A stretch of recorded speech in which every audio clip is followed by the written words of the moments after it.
શ્રોતા મિત્રો, હું દિનેશભાઈ શાહ, પ્રમુખ અંધ અપંગ માનવ કલ્યાણ સોસાયટી માંડવી. આજે કચ્છ જિલ્લા ગ્રામ વિકાસ સમિતિ ગોધરા અને અંધ અપંગ માનવ કલ્યાણ સોસાયટીના સંયુક્ત ઉપક્રમે ટ્રાયસિકલ, વ્હીલચેર અને સિલાઈ મશીન વિતરણનો કાર્યક્રમ રાખ્યો હતો. આજે યોગાનું યોગ ગુજરાત રાજ્યના ઉચ્ચ અને ટેકનિકલ વિભાગના માનનીય મંત્રી શ્રી ત્રિકમભાઈ છાંગા સાહેબનો જન્મદિવસ છે. એટલે આજનો જે લોકાર્પણનો જે કાર્યક્રમ છે એ આ બંને સંસ્થાઓ ત્રિકમભાઈ છાંગા સાહેબના જન્મદિવસની શુભેચ્છા રૂપે અમે અર્પણ કરીએ છીએ. અને આ બંને સંસ્થાઓ સતત લોકોની માંગણી પૂરી કરતા રહેશે. આજે જે વક્તાઓ બોલ્યા છે એ પણ વાત એ જ છે કે આ સાધનો જે કંઈ મળ્યા છે એનો સદુપયોગ કરે. આજે આજના જે કાર્યક્રમ હતો એ આ જનકલ્યાણ આજનો કાર્યક્રમ એ કચ્છ જિલ્લા ગ્રામ વિકાસ સમિતિ ગોધરાના પ્રમુખ મારી બાજુમાં બેઠી છે માનનીય ચંદ્રકાંતભાઈ મોતાના પ્રમુખ સાથે કાર્યક્રમ થયો. અને મુખ્ય મહેમાન તરીકે મસ્કાના પૂર્વ સરપંચ અને માંડવી તાલુકા પંચાયતના સત્તાપક્ષના નેતા કીર્તિભાઈ ગોરના મુખ્ય મહેમાન પદે યોજાયો હતો.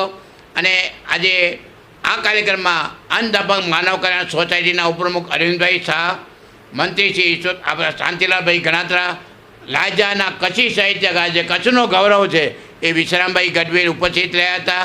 અને આ બંને સંસ્થાઓએ એક નિયમ લીધી છે. અરવિંદભાઈ જોશી મુંબઈ બેઠા છે છતાં મુંબઈમાં બેસીને કચ્છની ચિંતા કરી રહ્યા છે. BSF જે દેશનું રક્ષણ કરે છે, રાત દિવસ આપણું સારી રીતે રક્ષણ કરે છે, એને છેલ્લા 15 દિવસમાં કચ્છ જિલ્લા ગ્રામ વિકાસ સમિતિ ગોધરા એ દાતાના સહકારથી 52 એર કુલર અને 25 બેન્ચીસ પણ આપ્યા છે. આ સિવાય પણ આ બંને સંસ્થાઓ દિન પ્રતિદિન લોકોની જરૂરિયાત પૂરવાનું કરવાનું કામ કરશે. અસ્તુ. જય હિન્દ, જય જિનેન્દ્ર.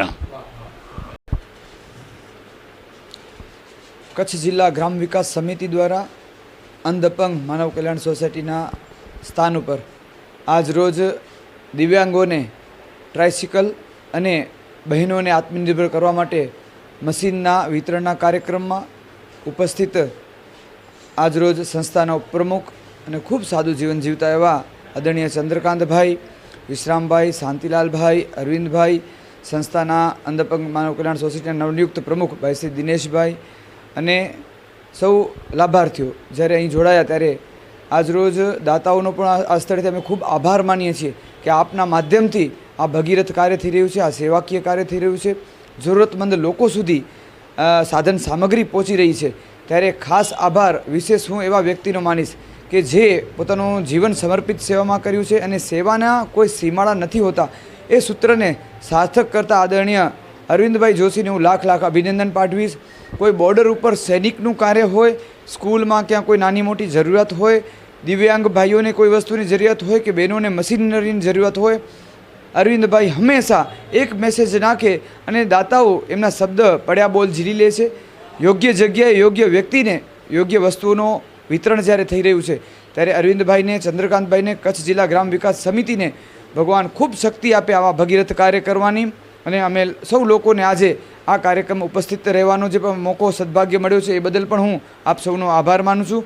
સાથે આ સંસ્થાએ આજે જિલ્લાના આપણા ગૌરવ અને ગુજરાત પ્રદેશ રાજ્યના મંત્રી શ્રી ત્રિકમભાઈ છાંગા સાહેબનો જ્યારે જન્મદિવસ છે ત્યારે આ સમગ્ર કાર્યક્રમ એમને અર્પણ કર્યું છે અને એમના જન્મદિવસના લાભાર્થે આ કાર્યક્રમ ગોઠવ્યો છે. ત્યારે હું ત્રિકમ સાહેબને પણ જન્મદિવસની શુભકામના સાથે આ કાર્યક્રમ સંસ્થા તરફથી એમને અર્પણ કરું છું.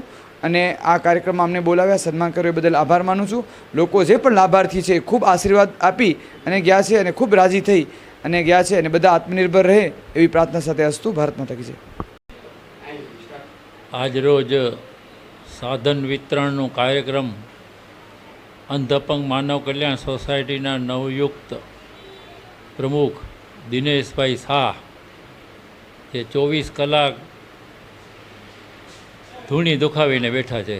કોઈ પણ સારા કામની અંદર માંડવીની ઘણી બધી સંસ્થાઓની અંદર એમનું ખૂબ જ યોગદાન હોય છે. અને આ એકત્રીકરણ કરીને બધાને ભેગા રહી અને કાર્યક્રમ કરવું એ બહુ એક ભગીરથ કાર્ય છે. એમાં પણ વધુમાં વધુ ગોધરા ગ્રામ વિકાસ સમિતિના હોદ્દેદારો, એમાં પણ આજના પ્રમુખશ્રી તેમજ અરવિંદભાઈ જોશી, એ કઈ વિચારોથી આ કામ થઈ રહ્યું છે એ એક ઈશ્વરીય એમને આની અંદર તાકાત છે અને એ ધારે એ કામ થઈ જાય છે. નહીંતર આજે 5 રૂપિયા પણ આપવા હોય તો 1000 વખત માણસો વિશ્વાસ કરે. તો આવો વિશ્વાસ સંપાદન કલિયુગની અંદર કરવો એ બહુ મહત્ત્વની વસ્તુ છે. એ દાતાઓને આજ સ્થળેથી ખૂબ અભિનંદન ધન્યવાદ આપું છું કે તમારા હાથે જે પૈસા છે એ ટ્રાન્સફર થઈ અને પરમાત્મા સુધી પહોંચે છે એવી તમે ખાતરી રાખી. અમે અત્યારે ફિલ્ટર લઈને બેઠા છીએ કે એમાં કયા વ્યક્તિને યોગ્ય જગ્યાએ યોગ્ય સાધન સહાયતા આપવી એ અમારું કામ છે. પણ જીવનની અંદર આવા જ શુભ કાર્ય થતા રહે એ જ અભ્યર્થના સાથે ભારત માતા કી જય.